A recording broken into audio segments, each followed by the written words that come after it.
Hai Tribuners, kembali lagi di Ngopi, ngobrolin movie bersama aku, Liz. Di episode Ngopi kali ini aku bakal ngobrolin film Conclave yang tayang di bioskop. Sebenarnya film ini udah tayang dari 2024, tapi baru masuk Indonesia di 2025. Conclave diperankan oleh Ralph Fiennes yang sebelumnya berperan sebagai Voldemort dan juga sebagai chef di The Menu. Di sini di Conclave dia berperan sebagai Kardinal Lawrence. Conclave itu menceritakan tentang pemilihan paus setelah paus itu meninggal. Jadi di dalam tradisi Katolik, Conclave itu artinya pemilihan paus yang dilakukan oleh para kardinal Katolik yang dilakukan lokasinya tuh di Vatikan. Jadi semua kardinal dari seluruh dunia itu dikumpulin di sana untuk memilih siapa paus selanjutnya. Jadi genre dari film ini tuh sebenarnya thriller politik. Tapi walaupun itu politik, sama sekali film ini nggak ngebosenin. Justru ini menarik banget buat aku dari banyak sisi. Yang menarik itu dari kostumnya, terus ada tata artistiknya itu megah, mewah, sakral banget, sama aktor-aktornya tentu saja, dan juga alur ceritanya.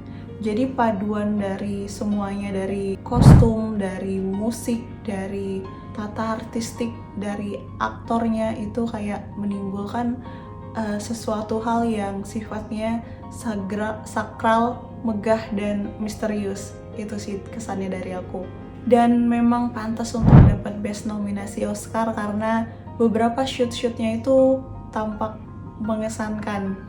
Jadi setelah nonton filmnya tuh kayak masih terkenang gitu beberapa shoot dari film Conclave ini. Kayak contohnya buat aku sendiri yang berkesan itu ada adegan dimana para kardinal ini berkumpul, nggak semuanya tapi kayak beberapa orang ngerapatin tentang siapa sih the next paus selanjutnya gitu.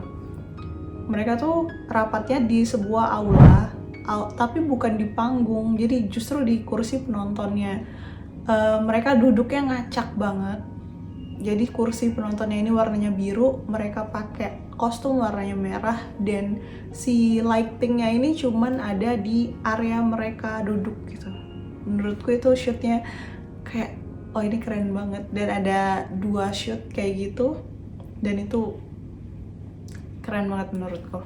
Terus ada juga musik itu kayak memang jadi hal yang bikin tegang, intens banget, kayak menambah elemen ketegangan dari film ini.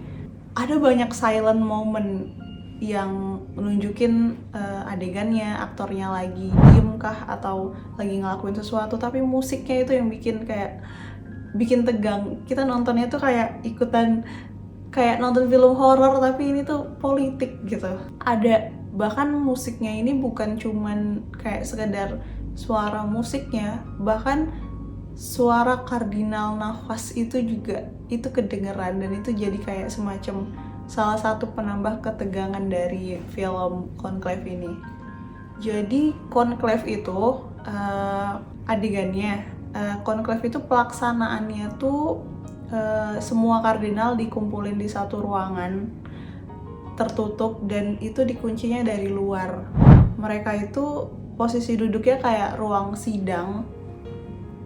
Ruang sidang itu ada semacam tiga petugas lah di depannya tuh. Nah, setelah kata sambutan bla bla bla, mereka langsung aja tulis siapa nih the next paus yang mau mereka pilih. Nggak ada calon yang ditunjuk, tapi mereka tuh langsung aja nulis nama siapa yang menurut mereka secara pribadi berpotensi untuk jadi paus.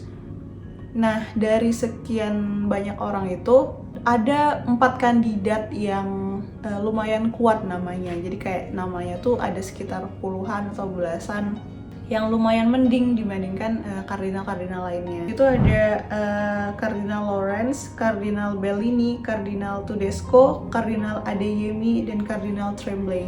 Pas saat itu disebutin ya, jadi setelah nama-nama itu tuh kayak terdengar sakral gitu dan magis banget ketika itu disebutin sama si panitianya pada saat pemungutan suara. Nah, si conclave ini dari tadi kan udah nih masuk ke dalam ruangan dan duduk dan nulis nama. Setelah nulis nama itu tuh si kardinalnya maju ke depan masukin si surat suara ke dalam sebuah guci. Tapi sebelum itu mereka tuh kayak semacam ngomong sumpah gitu kepada Tuhannya. Sebelum dimasukin ke guci itu bahkan ada adegan ditaruh dulu di atasnya, baru ditumpahin ke dalam guci itu. Aku nggak tahu itu guci atau apa, tapi itu semacam wadah yang tampak sakral juga. Terus setelah semuanya nulis dan masukin nama di dalam guci itu, si panitianya ngebacain kan siapa-siapa aja nama-namanya. Nah itu 4 nama tadi yang banyakkan disebut. Terus setelah surat suaranya disebut, dirusak gitu dengan jarum, terus dikumpulin di satu tempat dan dibakar. Itu terjadi berulang-ulang. Conclave ini nggak terjadi satu kali, tapi berkali-kali. Kayak kalau nggak salah di dalam film ini ada 5 kali baru dapet satu suara yang dominan. Kayak kalau nggak salah tuh harus mencapai 70 gitu minimal untuk mencapai angka dominan dari para kandidat ini. Nah, di antar conclave itu terjadilah konflik yang mempengaruhi orang-orang untuk memilih siapa kandidat selanjutnya, karena ada cara curang, ada yang ngelakuin hal curang juga di dalam pemilihan paus ini. Kayak misalnya ada satu kandidat kuat nih dari orang kulit hitam, tapi ternyata masa lalunya dikuak sama salah satu pesaing kuatnya juga. Kayak ternyata dia dulu pernah punya anak dari seorang suster gitu. Nah itu mempengaruhi suara lainnya dan dia diminta untuk mundur dari kandidat kayak gitu. Terus dari antar conclave itu banyak banget konflik-konfliknya dan itu yang bikin menarik. Dan setiap terjadi conclave itu tuh menegangkan dan seru banget gitu lihat ya. Bahkan nggak terasa membosankan walaupun itu adegan yang berulang.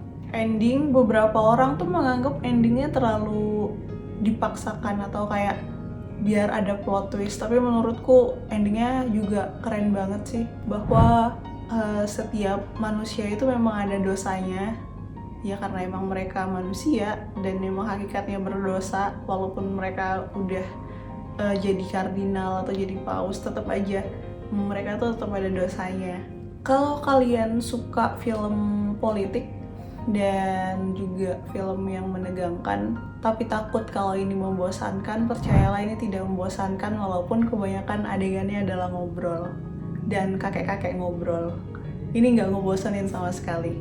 Jadi ditonton aja mumpung masih ada di bioskop.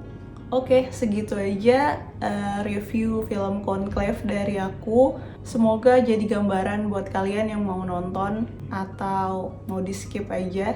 Buat kalian yang udah nonton, jangan lupa kasih komentar di kolom komen. Sampai jumpa di Ngopi selanjutnya. Dadah!